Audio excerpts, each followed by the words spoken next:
Welcome back, guys, and I'll keep talking to you guys after this action scene right here.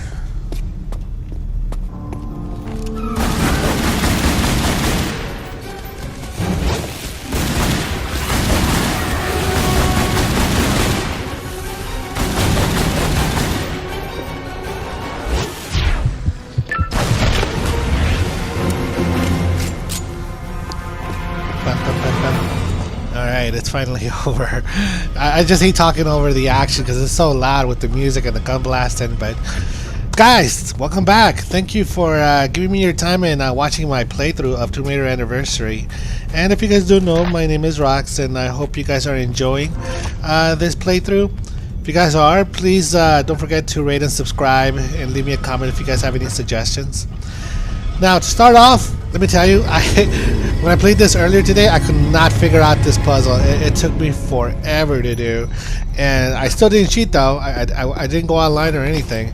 All I kept doing was just restarting it every time I got stuck, and eventually I just figured out that which two to turn clockwise, and eventually the door just opened up. So, you know, don't think it's like I knew exactly what I was doing. I don't.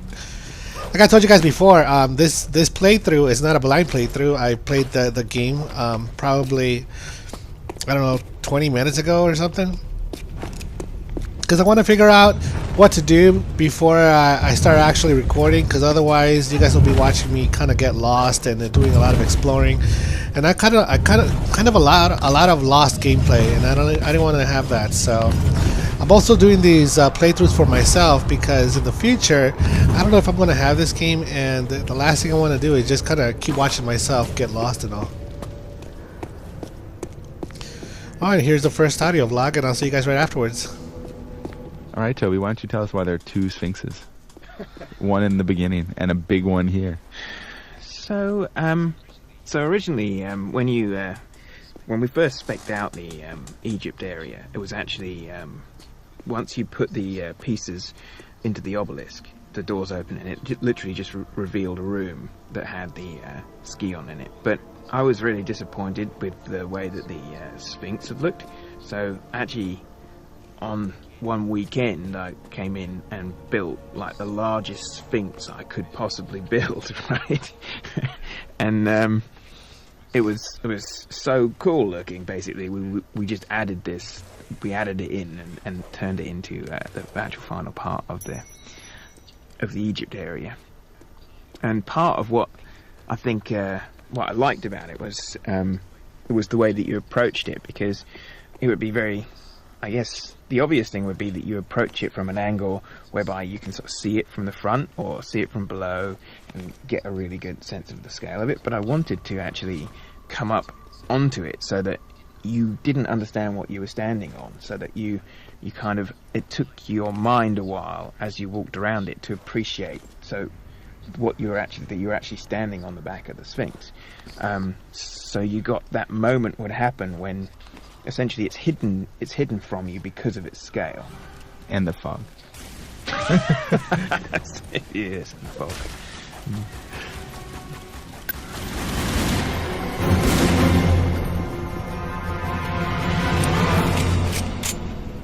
Well, you guys are probably already tired of me saying this, but those audio vlogs are the creative directors of the new Tomb Raider Anniversary, which is this one, and also the old one, the one that was released in 1996. Toby Gard was the creative director of that one, so we get to hear what his thoughts were when he put this game together. And as you just heard right there, how he just was trying to get the Sphinx right on this one. And then we also get to hear Jason something. I can't think of it right now. I'm sorry, guys. But you guys, if you watch the other videos, you guys are probably already tired of hearing their names. Anyways. Oh crap! It looked like I got crushed right there. Let me tell you this too. This mission area, it's broken up into two pieces because it is so big. It looks like the more I play this game, I didn't realize this before, but it's not like you're taking care of one area and then it just kind of ends. You're you take care of one area and then you walk into another huge area. So what I'm calling this one right here is the Sphinx area. So after I take care of these puzzles, I'll end it right here, and then I'll add part 2 later on with another one. But it's actually this is actually 2 big giant ass puzzles kind of put together, and if I were to leave it alone, it would be like almost an hour long of gameplay, and you guys already know how I feel about long videos, so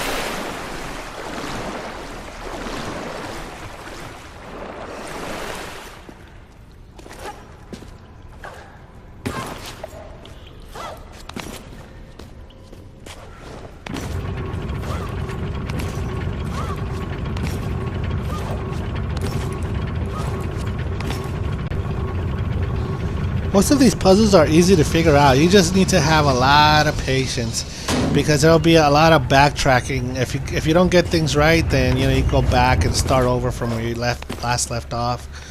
But for the most part, these are pretty simple. They're just time consuming. And it just, like I said, it could take quite a bit, especially if you miss a certain jump, just like that. I mean, that happens quite a bit in the game, where you think you're gonna progress through it easily, and then the simplest things, like jumping to grab a bar, or just trying to make the perfect jump at the right time, and you'll be constantly missing, even though it should be very simple. You'll just keep repeating it, and it'll be sometimes frustrating. It actually happened to me on a part of this video, and I had to edit it out because it was like 2 minutes long of me trying to get it right. And it's such an easy part that if viewing it, it's almost frustrating, and it almost hurts to watch. So I deliberately edited it out in order for you guys so you won't get bored of it if you guys are watching the series, which I'm pretty sure you are. And I know I'll be watching my own gameplay later on, because I don't know if I'm going to be keeping the Tomb Raider games. I'm thinking of maybe trading them in sometime. But that's another thing I don't know if I'm going to do. Look, check out this part right here. I don't even know if I did that right. Now I have to start all over, drop to the water. Well, the point is that I was supposed to grab onto that pole on its side and then keep jumping.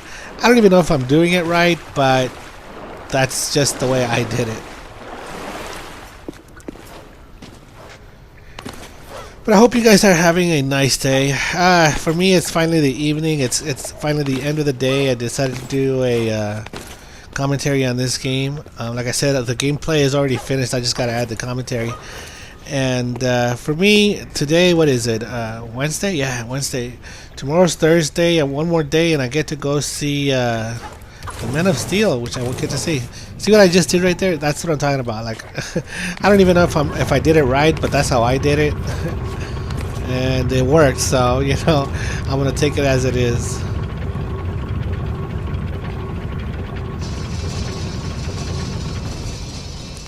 But yeah, guys, the Man of Steel opens up this Friday. I don't know. This video will be sitting in YouTube forever, and if you guys are listening to my commentary, I wonder what you guys will think. What you'll be doing years from now or months from now, when you listen to this and think, "Wow, Man of Steel, it's out on Blu-ray," and I remember what I was doing on that day, Well, as of now, as of today, as of the recording of this audio commentary, the movie hasn't been released yet. It gets released this Friday, which is June 15th, 2013.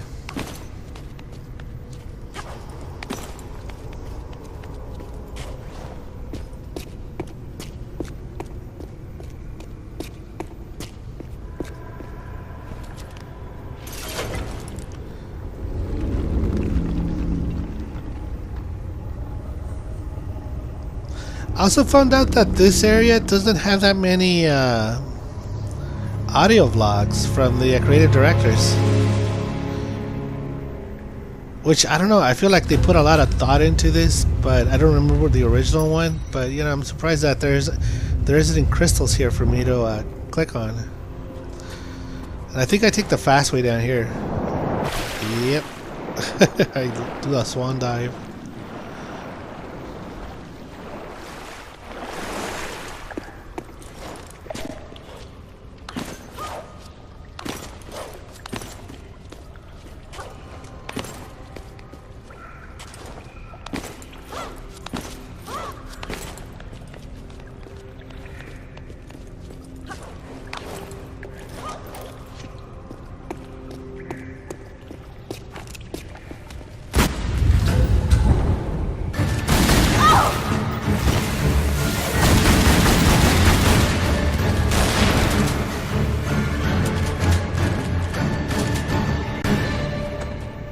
That's how you finish one of those zombie cats or whatever the heck that thing is.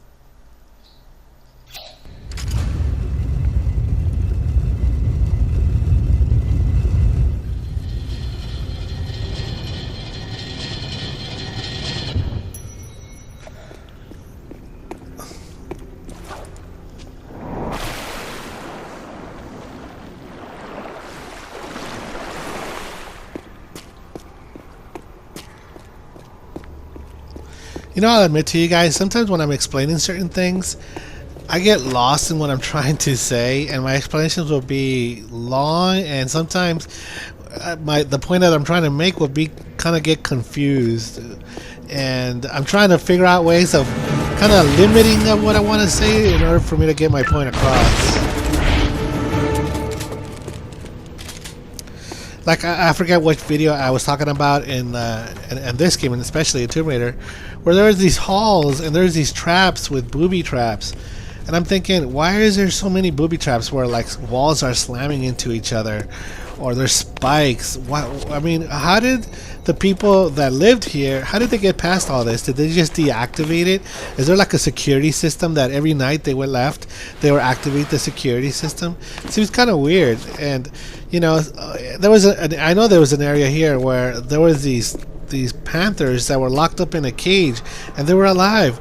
But as far as I understand it, playing the game, people haven't lived here for like hundreds of years, so why are these tigers still alive?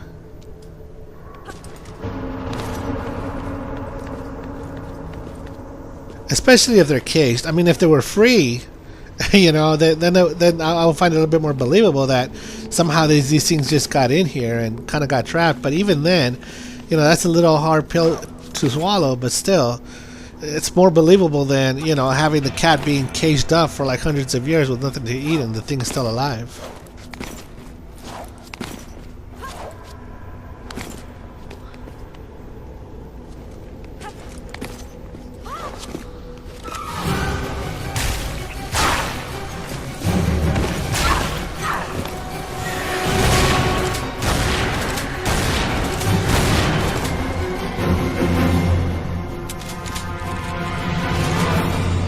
You know, I'll tell you, those things, it used to be, I swear to God, it used to be where those things would knock me off of the ledge. Because, you know, I don't know if you guys got to see that where she falls back, she stumbles back.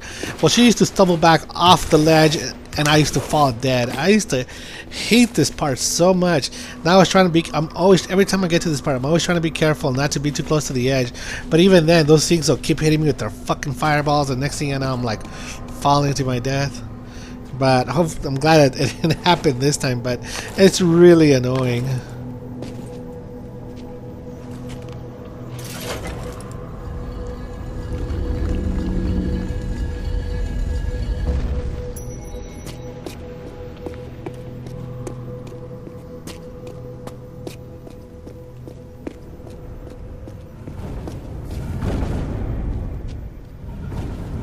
Here we go again. Like, who activates this stuff? How did these guys get around? Or was it their intention to always create these tombs and temples just to hide their artifacts? Kind of Seems like a lot of work just to hide their artifacts. I don't know, that's just what it seems like to me.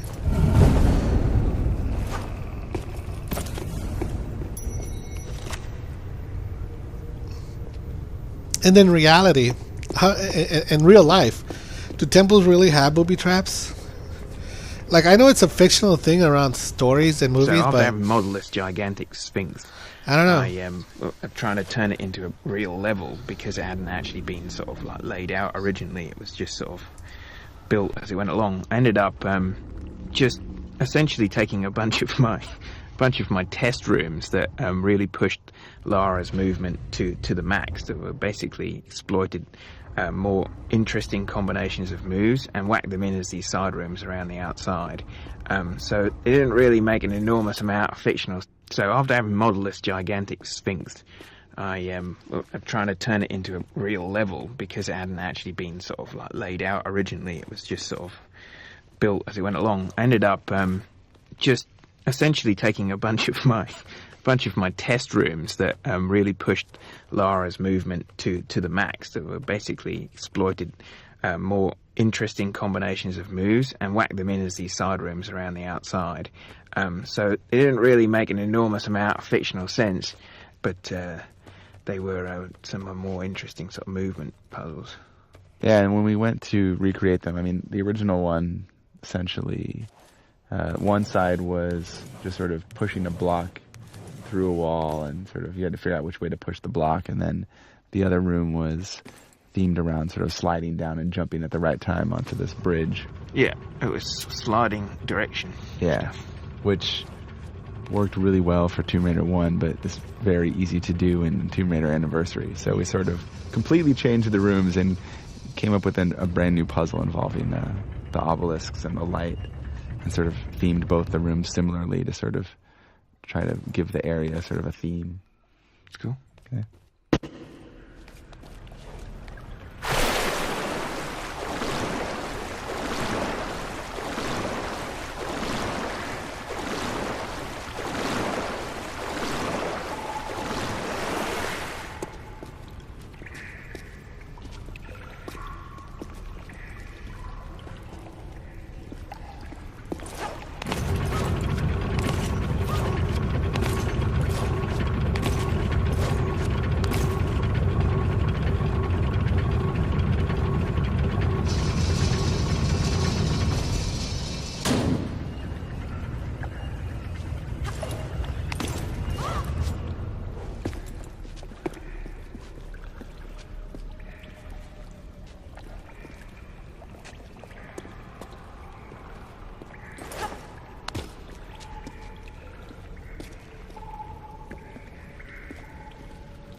If it looks like I'm a little lost on this one, it's because I am a little.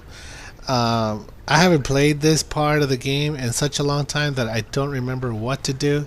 So that's why you guys are seeing me do mistakes here. But this is exactly what I was trying to avoid. But you know, when I did the recording, I just decided, you know what?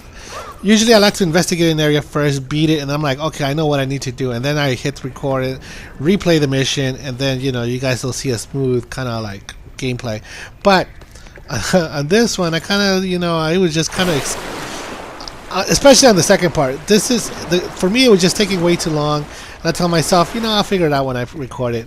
But this is what ends up happening. It's me just kind of like jumping around, looking around, trying to figure out what's the next step. So I apologize, you guys, and I'm not gonna edit this out, but I apologize.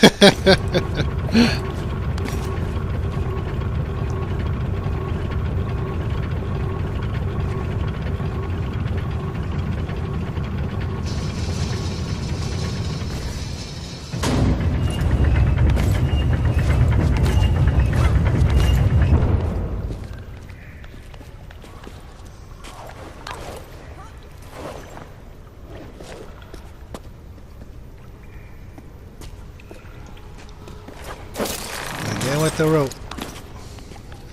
You never know. Oof. Looks like I barely hit the edge and then she finally grabs on.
god, I didn't need to do that. So, like I said, lesson learned. I think this is the only time I really did it blindly without investigating first, and that's why it's taking so long.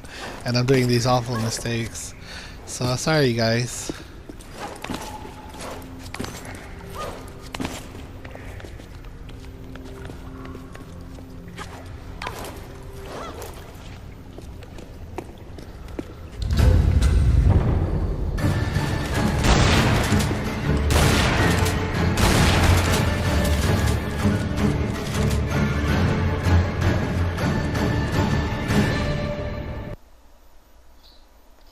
Just trying to figure out if maybe there was another one, or maybe a health pack.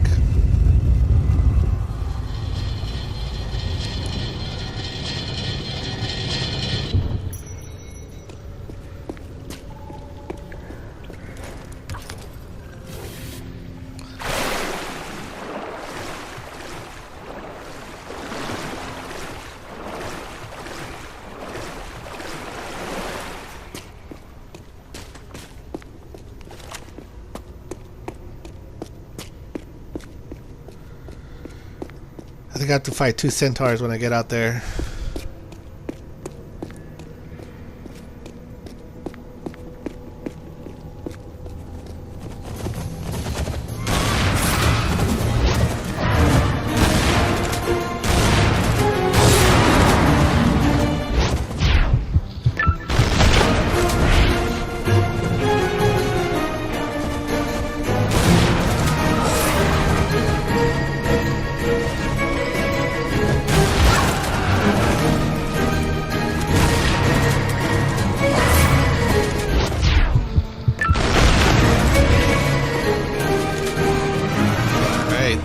Finally, over with. Well, this is the long part, and this is only the first part. I still gotta do the second part. So once I'm gonna cut this right here, and then I'll load up the second one. But again, you guys, thank you so much for taking the time to watch this video. I'll see you on the next one.